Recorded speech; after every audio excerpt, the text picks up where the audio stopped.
بسم اللہ الرحمن الرحیم۔ احباب ذی وقار، اللہ پاک نے قرآن دے وچ ارشاد فرمائے فسجد الملائکہ، تو تمام فرشتوں کو حکم دیتے سی کہ حضرت آدم علیہ السلام کو سجدہ کرو۔ سارے نے حضرت آدم علیہ السلام کو سجدہ کیتا، ابلیس مگر شیطان نے سجدہ نہ کیتا تے اللہ نے اپنی بارگاہ دے وچوں کو مردود کر کے کڈ چھوڑیا۔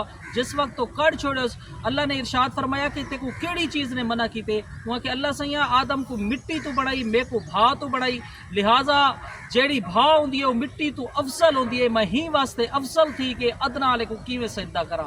اللہ نے اپنی بارگاہ دے وچوں مردود کر کے کڈیا۔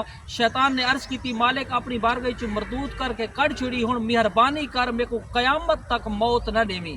تا کیا تھی؟ اللہ نے فرمایا انک من المنظرین، ون قیامت تک تے کو مہلت ہے، تے کو موت کہہ نہ دیسا۔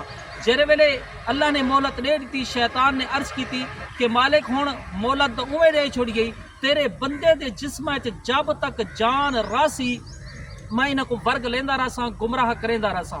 اللہ نے ارشاد فرمایا بے ایمان وال میرا فیصلہ بھی سن، و عزتی و جلالی و ارتفاع مقامی، اللہ نے فرمایا میں کو بھی میری عزت دی قسم ہے، جلال دی قسم ہے، بلند مقام دی قسم ہے، میرے بندے جب تک میرے کو بخشش طلب کریندے رہے ویسن میں خدا بھی انہاں کو بخشیندہ رہے ویساں۔ جیر ویلے اے گال تھی تو شیطان وویلا کرن لگا، اندے چیلے کٹھے تھے، انہاں پوچھنا کیتا سردار کیا تھی گے؟ تو ان شیطان نے کیا کہ اللہ نے فیصلہ سنا چکے کہ میرے بندے جب تک میرے کو بخشش طلب کریندے رہے ویسن میں انہاں کو بخشیندہ رہے ویساں۔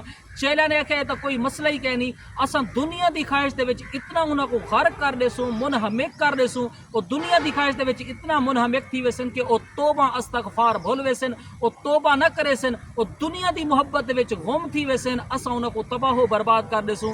تو اللہ نے فیصلہ سنایا کہ میرے جڑے مخلص بندے ہو سن، اخلاص والے بندے ہو سن، وہ میری بارگاہ تے توبہ کریندے رہے ویسن، میں خدا بھی انہاں کو بخشیندہ رہے ویساں۔